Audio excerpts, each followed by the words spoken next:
Hello and welcome to Lesson 1 of the Business English course, Essential Job Vocabulary. Let's begin by answering the question, where do you work? This seems like a simple question, but there are many ways to answer it. I work at, I work in, I work for, and I work with. Each preposition is correct in a different context. I work at and I work for are used with the name of the company.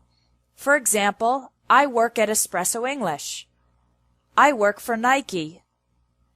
You can also use for if you work directly for a famous person.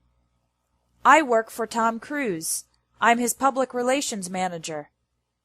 I work in is used in 4 situations. You can say, I work in a place. I work in an office. I work in a school. I work in a factory.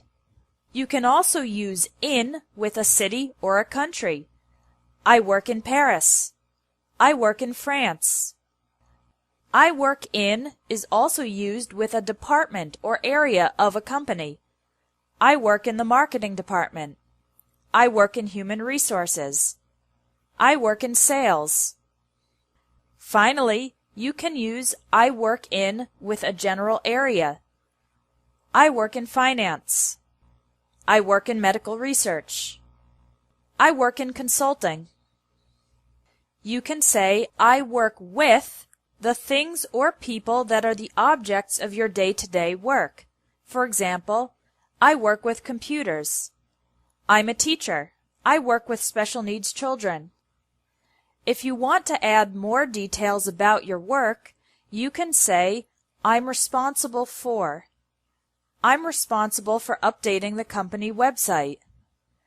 I'm responsible for interviewing candidates for jobs. After I'm responsible for, use the ing form of the verb. Let's review. I work at a company. I work for a company or a person. I work in a place, city, country, department, or general area. I work with people or things. In conversational English, the question where do you work is commonly phrased as what do you do or what do you do for a living. How do you answer this question if you don't have a job? You can say, I'm unemployed, or more indirectly, I'm between jobs at the moment. If you work for yourself, you can say, I'm self-employed.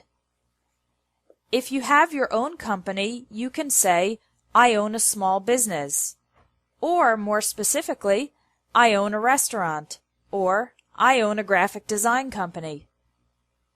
Now let's learn some essential employment vocabulary. When you are officially accepted into a new job at a company, you are hired by the company.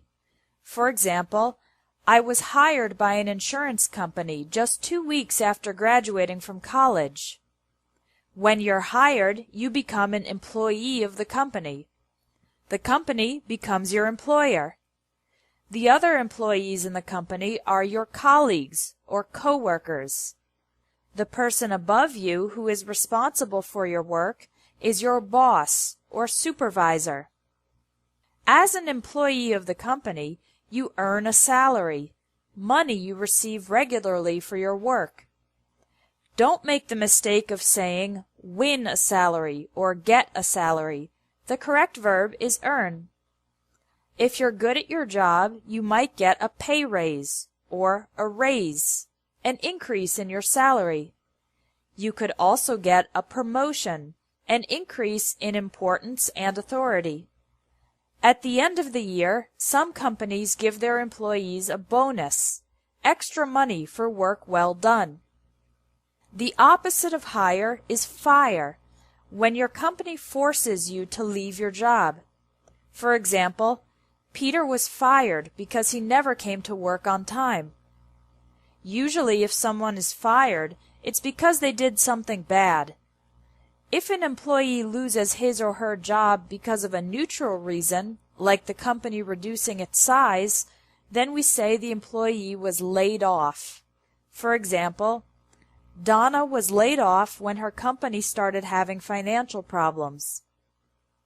If you decide to leave your job, there are 3 verbs you can use. I'm going to quit my job. I'm going to leave my job.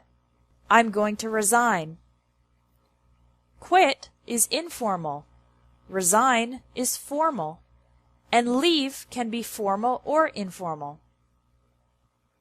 When an old person decides to stop working, the verb for this is retire.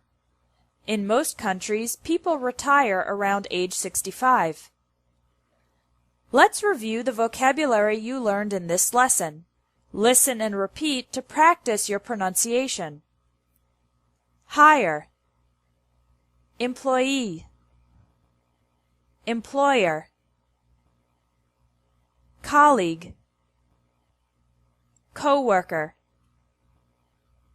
boss, supervisor, fire, laid off, earn a salary, get a pay raise, get a promotion, get a bonus, quit your job, leave your job, resign from your job, retire. Now you can take the vocabulary quiz to practice using these words and sentences. There's also a bonus quiz with extra vocabulary related to professions. That's it for Lesson 1 of the Business English course. Come back tomorrow for Lesson 2, Interview English.